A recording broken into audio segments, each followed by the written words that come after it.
The next topic is going to be mesh analysis. And this mesh analysis is very important for us in circuit analysis. So this is a special technique for analyzing multi-source circuits.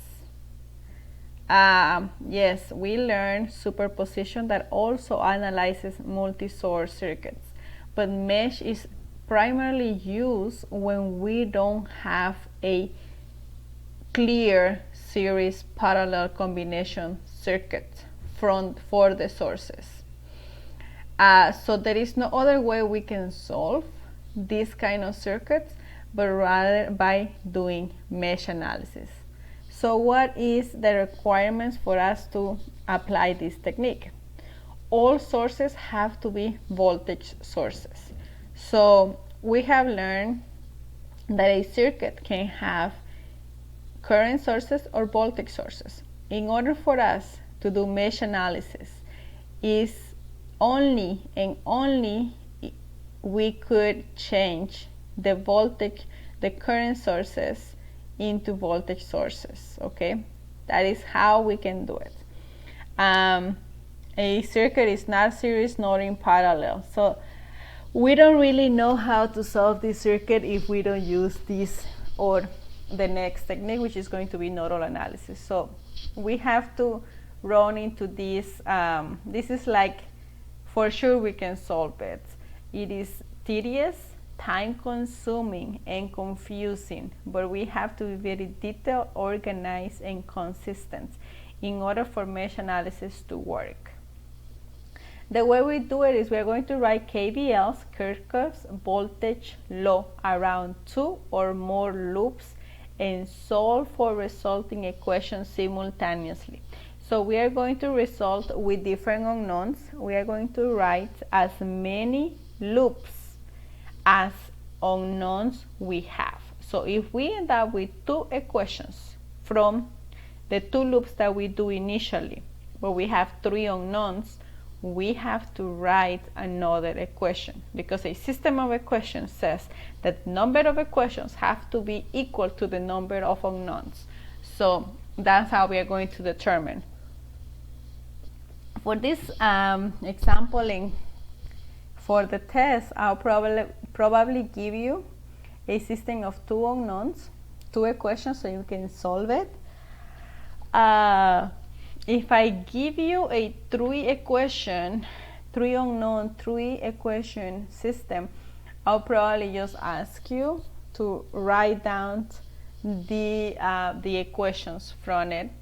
But I don't know, because now you have your computer, you have internet available, you are at home, so you can have access to calculators that would solve the 3 unknowns and 3 equations. But most likely it's going to be only a 2 unknown due to the math requirements for this class. The currents that we are going to solve during these equations are going to be called loop currents. Okay, so the loop currents. For convenience, we draw in a clockwise direction. So we go clockwise, this way. We go this way, so going clockwise, so that we can keep track of directions. Directions are very important here when we're doing mesh analysis. But before we can jump into an example of mesh analysis, let's understand how to do source transformations. So if we have a voltage going into a current source transformation, this is how we do it. We have a voltage source. In order for us to do the transformation, we have to have a resistor that it is directly in series to the voltage source. If we don't have this resistor right here, we cannot perform the transformation. So let's say we have it. We have the voltage source, we have the resistor. So using Ohm's law, I can find the equivalent current. I replace the voltage source by its equivalent current. I follow the same direction. You say you go negative to positive, so the direction of the current is going up. And now the place of the resistor, instead of being in series, we put it in parallel. Why? Because when we have voltage source, the resistor in series makes this source a actual source. If we don't have a resistor here, we assume it's an ideal source. when we have a current source, if we have the resistor in series, the resistors in series does not affect the current. It's only the resistors in parallel that affect the current. So this is just a simulation of an actual current source. So current sources have circuits in parallel, voltage source have circuits resistors in series. Likewise, if we go current source to voltage source, we have to identify a resistor that it is directly parallel to the source and use that resistor using Ohm's law to find the voltage equivalent source. So we follow, this one is going up, so the resistor is negative to positive. We keep the same direction of the currents. Now the resistor goes from being in parallel to being in series. Same reasoning why. Resistor in series affects voltage sources, resistors in parallel affect current sources. Okay? So let's move on into an example. Right here it says find current in a 6K ohm resistors by converting the current source to a voltage source. So they give us a current source 50 milliamps. They want to find the current in this resistor.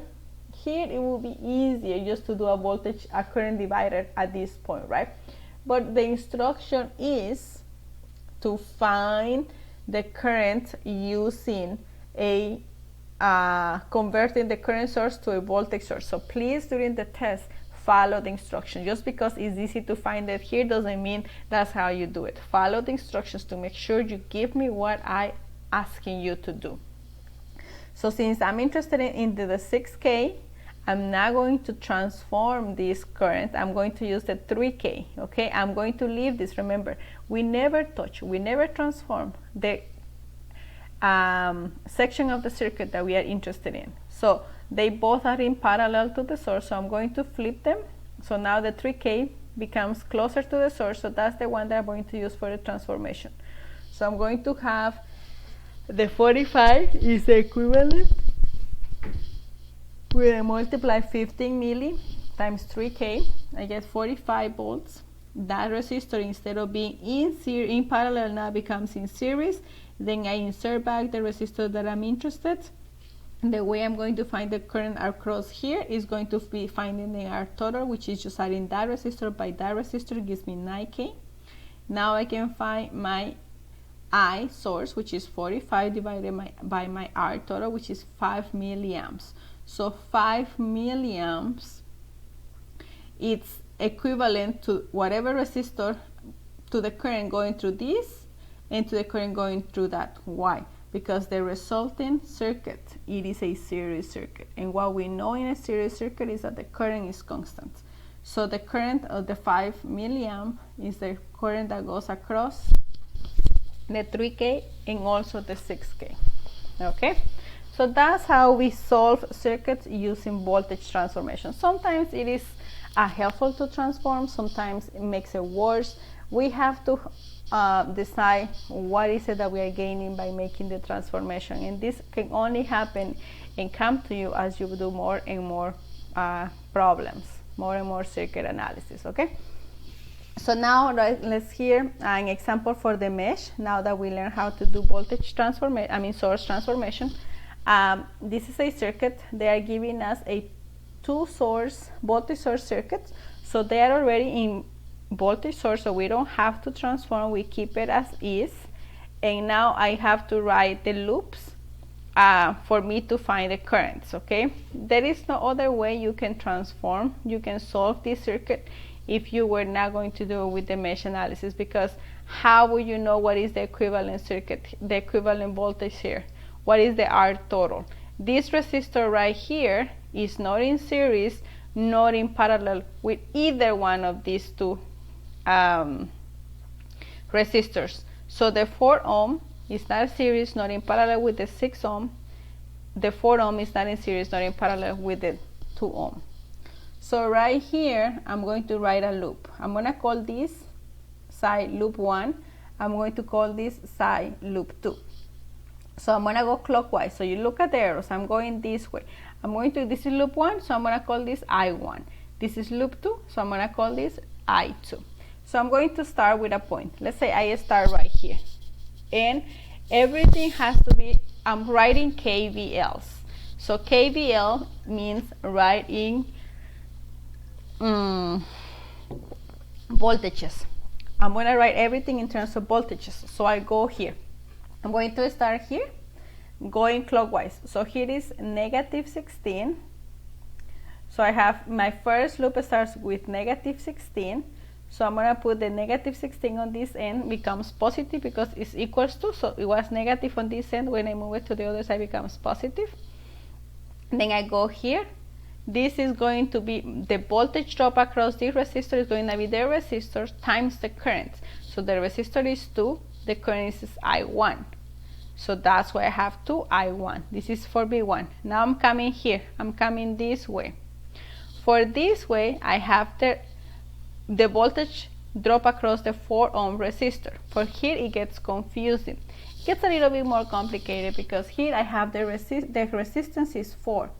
But the current is not I1. The current is the difference between I1 coming this way and I2 is actually going up. So it's going to be the subtraction of the two currents. Okay?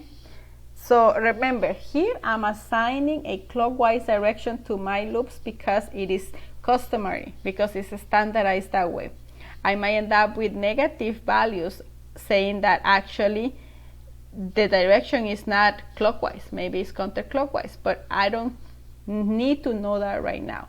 If I follow the rules, the sign, the math will take care of itself. So I say this is going down, so down I assume is positive, and up I assume is negative. So I put 4 I1 positive minus I2. So this is my voltage drop across that resistor. I continue and I end up here, 0. So this is my first equation. Okay, let's go stop here because we are running out of time here.